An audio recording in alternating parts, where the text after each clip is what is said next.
Welcome to the Royal Family Real Estate Podcast, where none of us are shy about giving our opinions. We are a local, family-owned real estate brokerage and pride ourselves on being experts in the Chicagoland area. Join us on our podcast journey to hear what's going on in our local real estate market, as well as get an insider's point of view on this crazy industry. Welcome to the show. Hey, what's going on, friends? Jason here, listing agent with Royal Family Real Estate. Excited to be here today with Royal Hartwig, the owner and founder of Royal Family Real Estate. And we're going to talk about the NAR settlement, and we're going to talk about how that has impacted you as a seller and what we're talking about during the listing presentation. Now, it's a little bit different, and we have to cross our T's and dot our I's to make sure that you understand the differences. But good news is you're going to find out what that looks like here from some seasoned vets, especially with Royal Hartwig as the owner of the company. So what's up, man? How you doing? Good. Good morning. You ready to talk like listing agreements, NAR settlements? You ready to do this? It doesn't get much more exciting than this. Yeah, you're like the 1%er of people that actually say that, just to be clear. You get excited about like changes and things in the industry that you get to pivot and adapt to. I think maybe you're a little sick in the head with that, but it's all love, man. Yeah. Well, you got to be a little sick in the head to stick in this business. Yeah, you know, it's not for the faint of heart. And I think, and anytime you go in any changes in any industry, things are tougher for some, right? And then there's some that catch on real quick and help lead their clients in the best way. And usually everybody else continues to follow. But I'm fortunate enough to be here with Royal Family. And I feel like we've been so far ahead of this since the onset and talking to people, you know, outside of this area or outside of our company. And I feel like you just had a pulse on all this and what we're doing. So today we're going to talk about a little bit about the NAR settlement. And then we're going to talk about how we talk with our sellers now when we're doing our listing presentation, and just the commission breakdowns and how that stuff goes. Yeah. So with that, like what NAR settlement, any new changes with that? Let's start with that first. Is anything standing out right now that you're like, people need to know? I mean, not from my standpoint. No, I mean, we've been doing this now for a while. Really, I think we're finally in a groove in terms of how to explain this to our sellers, our buyers, brokers on the other side, and having that conversation with them. So, they know, trying to make this as clear as possible for them, because it can be confusing, especially if they're used to the old way. Mm-hmm. The old way being, hey, you pay us this fee, you pay this to the buyer's broker, and end of discussion type of thing. Mm-hmm. Now there's different options, that scenarios that play out that just didn't before. In the end, it works really well for a seller, especially in a seller's market that we're in, that we've been in for, almost 4 years. So do you want me to kind of get into like a listing agreement? Yeah. So I think overall, like the world's still going. We thought there was changes that happened as of August 17th, where now MLS is no longer holding the commission, which has made our workflow a little bit different. There's a lot of rumors and things that would happen. There's a lot of things that's still happening behind the scenes, but the overall aspect of it is the real estate market's still moving. It's still going quick, and we're driven by a lack of supply. And at the end of the day, like our conversations are different, but the industry itself is still moving along and it's still good. So what does your conversation look like now with the sellers as you're going in there and talking about the commission piece? Yeah. So, I mean, and to the point about, our business, I mean, it's up significantly this year. And I think part of it's just that we have a different attitude than some other brokers do going into it. And we're not letting that really enter our psyche in terms of this, being difficult scenario, because it's really not. I think I'm going to give that to your credit, man. I'm not sitting here to float the boat on anything. It's just like you have us deal in facts and you have us deal with what's right in front of us, where I think sometimes as business owners and as realtors, like it's really good to like listen to like all the stuff coming at us and letting our emotions kind of tie that in. I don't mean this bad. You leave the emotions out of it when you're making these business decisions. You look at the facts and then you guide us onto the air, which I think has been really helpful for our team. And I think that's kind of the way to go about this. Like, emotions are going to be there no matter what. Things are changing. Nobody likes change, and it's hard sometimes. But to come from a place of like, we're gonna come from a place of excellence. So what do we have to do in order to get to that? And so that we make sure our clients understand, like, we have their best interest in mind, and our goal is to help build a win-win for both sides at the end of the day, right? Definitely. Yeah. I mean, in the end too, it's what I feel like I've tried to do is just give a strategy and clear direction in in an environment where a lot of people just don't know what to do. And I speak with a lot of managing brokers that there's a lot of uncertainty that they have. And so I think that that's one thing that we've tried to do is just create clarity, go in there with a very clear vision of how this plays out, how it works for your clients, and how to approach it with the seller, but also with the buyer. Because I think there are a lot of benefits on the buy side that we're just not really, taking into account, because now we have this agreement that says they know they're going to compensate us. Now I can go to a for sale by owner, I can go to an off market deal, and not have to worry about that person compensating me and getting that before I bring my buyer in, because now the buyer's already agreed to pay me. So they've got this employment agreement with me saying, hey, find me a home and I'll pay you. And then with that, I'm working in my payment in with the seller. And if that seller doesn't pay it, then the buyer knows that if they really want that house, they're on the hook to pay me whatever the difference is up to the amount that we have in the agreement. And they're okay with that because they want a house and I'm working for them.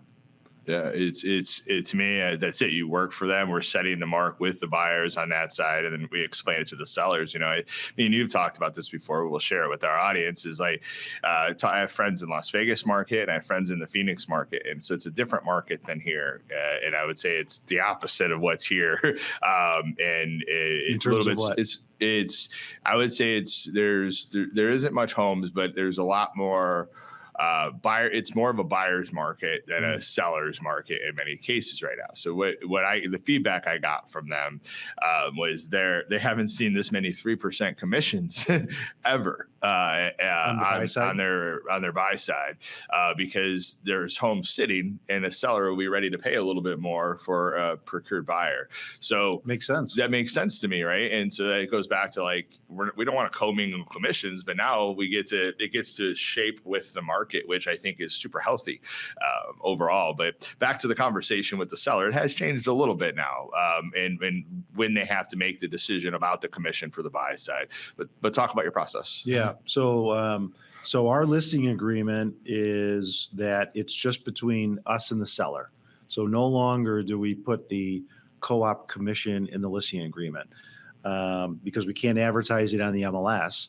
And without advertising it on the MLS or any website that feeds from the MLS, it has to be, I think, 3 removed. So if there's something like our website is fed from the MLS, our company website is fed from the MLS, all the listings, we can't even put it on there because that information is fed from the MLS. So if you're, as a seller, if you're offering a co-op, who the heck knows that? I mean, what's the point? You're really not able to advertise. You're advertising it in a very limited area. Maybe on some obscure website or when the broker calls. So if that's the case, why would we even pigeonhole ourselves to this is what we're offering? In any negotiation, you want to hear what the other side has first. It gives you leverage, you right? Throw out your number. Because then you can always work off of that number. But if you throw it out there, now you've set the base of what it is. Yes. So let them come in with it. So the agreements between us and the seller, but we tell them that highly likely, in fact, we even have a disclosure in the office to make sure that each agent is talking about this with their seller, that highly likely the buyer, the offers that are going to come in are going to request that their broker be paid. And then we talk about the different percentages of potential commission on the buy side that they would have in the estimated proceeds sheet. So they know this is a potential expense. Now can be negotiated, and that's up to the seller. We present it, we go over our recommendations, and the co-op is on there as a negotiating point if the seller, wants to get into that. And, but if everything's perfect on the offer and, a seller may say, you know what, I'm not going to touch the co-op because, this buyer is perfect. They're giving us exactly what we want. Yeah. It was a clean offer. They brought us a great buyer. Yeah. So let's compensate them for it. Yeah. Pre-approved. They've done their work, like those types of things. We got to keep going. But yeah. So that's the seller's decision. But now it puts that as a negotiating point on the table, as opposed to something where you just put out there, everyone gets paid the same amount. And even if they, had their assistant show it in their office or, their whatever, it's more fair. And plus, a buyer's broker, as in these buyer agreements that, if it says 2.25% for the buyer's broker to be paid with their buyer from their buyer, if they say that they're because they have to have an agreement with their buyer saying, that the buyer rep agreement saying how much they're going to get paid. So if it says 2.25 and we're offering 2.5, then the buyer's broker can't get paid any more than 2.25. So that extra 2.25%, okay, we offered that, now it's going to go to the buyer, or we have to figure out where that's going to go. So it's let them bring it. And then, but we're very much in a cooperation industry. So we want to encourage. Totally. It's about building win-wins, right? Like we all could win, and we could do it in a fair and professional way. But keep going. So it's not at all about not wanting to pay the co-op or, wanting to, whittle it down to zero. Some people, but it's a small percentage that don't, I'm not going to pay anything. Well, that could hinder you with selling your house in today's market, right? It's a seller decision. Yes. Right. Yeah. Yes. So we, but as our role, we know that we want to create really good relationships with brokers, because we want win-wins for all of our clients. So anyways, listing agreements between us, but then we have them just sign this disclosure, not saying that they have to pay co-op. It does not say that they have to pay it, but it's making them aware that they understand that an offer come in is probably going to ask for it. So they're not shocked. That can be a little confusing for some because they're used to this old way where you just offer this and it was very cut and dry. And, in the end, I think it's a really good thing for our sellers. And I think it's good for buyers to have a really good understanding of, what they're paying and the value of their broker. Now they have to really pay attention to the value of the broker instead of just someone that just opens up a door and automatically gets paid. Yeah. Because that's the way it was. Yeah. To me, I was nervous like many people. And once I heard, talking to commercial realtors and them saying, oh, we submit our commission with the offer. And I'm like, is it that simple? And I remember like second guessing it. I remember talking to other people and it was second guessing it. We're all like, we're humans, we're emotional beings, right? Yes. There was a lot there.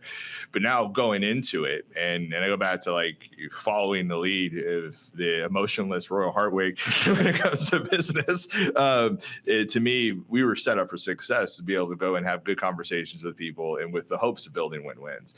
And now I think it's more transparent. I just had a deal in Schaumburg, a townhome that have multiple offers, which in this market, sometimes you get multiple offers, but not on every one, you're not getting multiple offers, right? But it was the first time that I saw them come in with, their 2.5% of what they want, but then they kick back and they made their commission a line item is to help the seller net more with their proceeds. So their buyer picked up some of that commission. So I saw them start at 2.5% and then they went down to like 2.3%. Great offer, went over lists. Our client in that case was open to being able to pay that amount because it was a good, clean offer. That was more.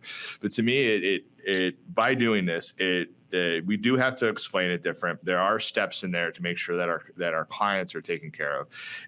But at the end of the day, to me, I think it's much better for our industry because everything's just out on the table now. And then as realtors, we get to help each other through the process and with the hope of building a win-wins. Our clients are in control, and we follow to their lead. But the goal is to have, we talk about excellence in our office and talking about being not just any standard agent, but we come from a high level that when you work with Royal Family Real Estate Agent, you are going to get, it's a different level of service, right? And if people don't give that, they might not be with us long. I won't say that going to that mark, but I think it's better for the industry. It's more transparent. We had to work through it. And at the end of the day, I think buyers might have to save a little bit more now for commission in that case in certain markets. But at the end of the day, it's kind of just, it's a good thing. It's not a bad thing at this point in time for our industry. So, and with multiple offers, I've had, plenty this year where the co-op was lower on a couple, but my seller went with the one that asked for the full co-op because the offer was just better. Yeah. And they didn't touch the co-op. And that wasn't my decision. That was their decision, and so, So most sellers want you to win too. They just want it to be fair. They want to have a nice, smooth transaction. Yes. They want to get as much money as possible, but they want to have a nice, smooth transaction, and they want to make this so it's the best experience it can be. So part of what we do as an agent is evaluate, if we got multiple, which one do we think is the stickiest that's going to get us there? And there's a lot of different factors that play into that, and then we give them our advice. One thing that I have seen that has really rubbed me the wrong way is this. Zoom in, Deanna. All right, now. All right. Just joking. All right. MLSP. Yeah. That's a clip. All right. That drives me crazy now because, as you know, before, when you list a property, you've got the commission that the office gets, and then you've got the commission that we offer out to the buyer's broker. And, it would be whatever commission percentage minus $495, let's say. And then $495 went straight to the listing brokerage as a fee that would be charged to the buyer's brokerage, right? It was through the MLS. A beautiful line item. It's a beautiful line item. It was charged to the buyer's brokerage and very common. But the issue I have with it now, when listing brokerages are trying to add this, what they quote unquote MLS fee, because there is no fee in the that the MLS charges, but that's what it was called, or people called it. That before, it was kind of like, hey, this is the commission that we charge. Let's call it 5%. And half of that goes to us, half of that goes to the buyer brokerage, and that 2.5 that goes to the buyer brokerage, we charge them a fee of $495. Okay, so it was like total amount comes to us, we distribute to the buyer's broker if they bring us a buyer, right? So now we're not distributing it from our commission. We're not distributing that co-op buyer brokerage from our commission. The seller is paying that buyer broker directly, right? There's this addendum that says seller is going to pay buyer brokerage X percent, right? And then these brokerages now that don't have this $495 or whatever the number is that went straight to their bottom line before, now they're putting minus $495. But the thing I look at that and I question the ethics on it is that the seller is paying the buyer's broker, but the listing office is getting that $495 that they put on there. So let's call it 2.5% minus $495. That minus $495 is going to the listing brokerage. And so is it really a fee to the buyer brokerage now? Because the seller is paying it. Yeah. And does the seller really know that there's an additional $495 charge on that? And trust me, I've looked at ways to see how we could maybe make sense of that. Every brokerage wants it. Yeah. But I'm like, in the end, I can't get over how now with the seller paying directly, it's a fee that I don't think they really understand that they are ultimately paying. Yeah. No, you're so right. And to me, I think that's one of the value adds of being a small family-owned brokerage. Like, we could pivot, we could do things that are right to the consumer quicker, more efficiently. These bigger box brokerages, that's a huge hit to their bottom line. Millions of dollars. So of course you would want to try to protect that. But then once you dig into it, then you realize that, like, oh, you're kind of screwing your seller at the end of the day. Then maybe that is a shift that needs to happen here. But I go back to, like, that's the power of being a local family owned brokerage. We could see that, make that move, and all of us are on the same page. Do what's right within a matter of minutes. Yeah. Where there's going into these bigger brokerages or managing brokers that have been in for a long time, whatever the case may be, it's a lot harder to make those shifts. And there's probably more bureaucracy and all that stuff to be able to work through. Where now it's just like, this isn't right.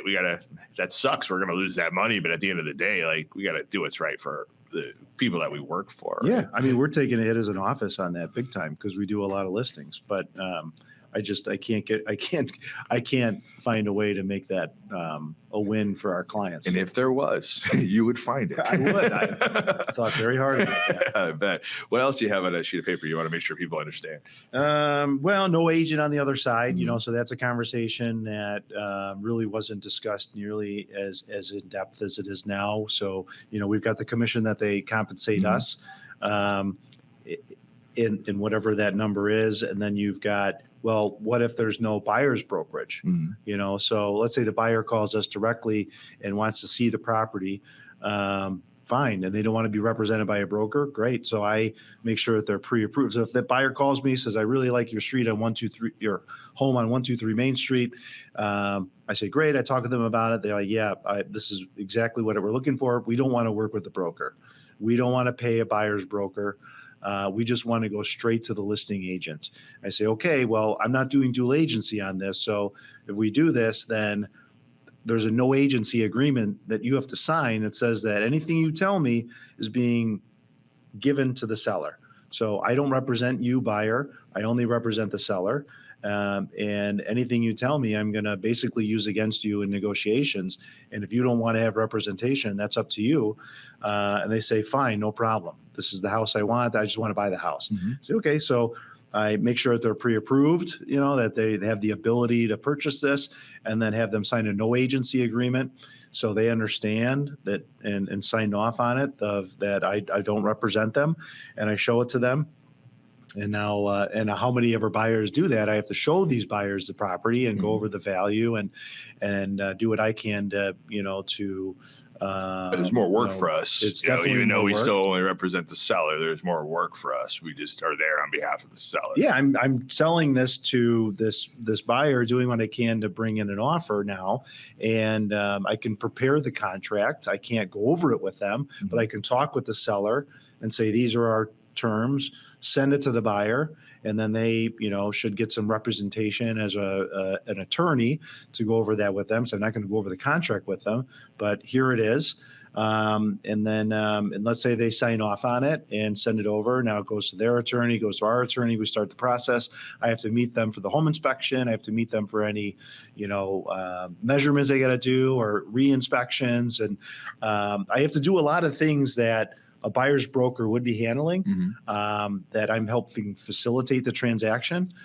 So there's more liability in it. There's more work. So because of that, there's a higher fee if there is no broker on the other side. So we explain that to the seller, and that could be, we just went over that, and some people would be like, that's kind of confusing. And I understand that because they, this is not what they do day in and day out. So that can be something that, it's important that we explain it clearly, but it can work to your benefit if a buyer wants to go in and just, negotiate against, me who does this every day, or you that does this every day. Great. Good luck. I mean, with love and directness, good luck.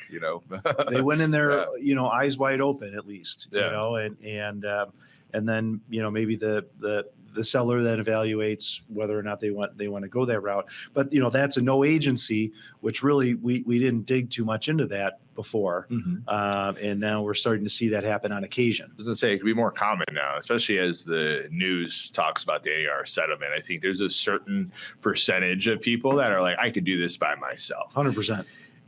Some of those percentages will be like, oh, I can't do this by myself, and we'll get an agent, and some will execute it. It's a smaller percentage, and they could do it just like for selling the house by yourself. It's maybe 10% of the people that try it could do it, maybe so it's the same thing. But at the end of the day, it's a little bit more work for us. We still represent our client, but there is a little bit of an additional fee because of that, because it's more of our time, it's more of our expertise and a lot more resources. involved. You take on additional liability of 100%. really walking that fine line.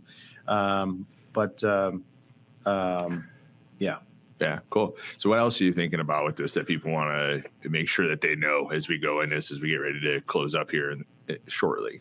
Which really, just a touch point that, an interesting thing is that now we, as a brokerage, we got to make sure that we send commission statements out on the buy side, stating how much we're going to get paid and making sure that gets put out, because if you don't send out the commission statement, this might be getting too in the weeds, more of an agent thing, but if you don't send that out, then the title company doesn't know to pay the brokers, because if the listing office is just putting their fee on there. So, I think it hasn't impacted our business at all, and I don't think it's made our business any better, but it certainly hasn't impacted our business, and I think it's all about how you look at it and your attitude towards it and how you explain it to your clients. But ultimately, I do think, there are fringe cases where this is not good for certain buyers, for sure. But I think for the most part, this increases greatly the transparency. Everyone knows what's going on. And, I do think it's a win, but I think there are a lot of little things that can happen along this process that brokers can do incorrectly and put themselves at liability. That's why I try to keep a very, clear view on what our vision, how we should handle buyers and sellers, to make sure everyone really knows this is what's going on and this is the direction of how we do it. Yeah, beautiful, man. And appreciate the leadership. And I'm sure we'll continue to evolve with all that stuff. Like you see as things unravel with the NAR settlement, for one, there's still something we have to work through, right? Isn't there a lawsuit that's still out there now? I'm not sure the specifics of it, but there's still something we have to work through, correct? Yeah, I think the actual approval of the settlement, like fully completed, I don't think is done yet, but it's pretty much there. Yeah. So, and the state of Illinois is going to have a new law coming out in January that you have to have a buyer, even if the settlement didn't happen, we would have to have a buyer agency agreement. So it's all good. Makes sense to me. Yeah, business as usual, and we'll continue serving our clients. So rock and roll. Awesome, man. Rock and roll. So my friends, local is better. I'm just going to say a local family-owned, real estate brokerage located out of Schaumburg, Illinois. We could deliver a high level of excellence to you, and we could give you a high level of service from years and years of experience. So if you're looking to get a representation, whether it's from the sell side or the buy side, and you want to work with seasoned professionals, I think they should give us a call. What do you think? I think so. I think so too. Give us a call. Peace, guys. Thank you.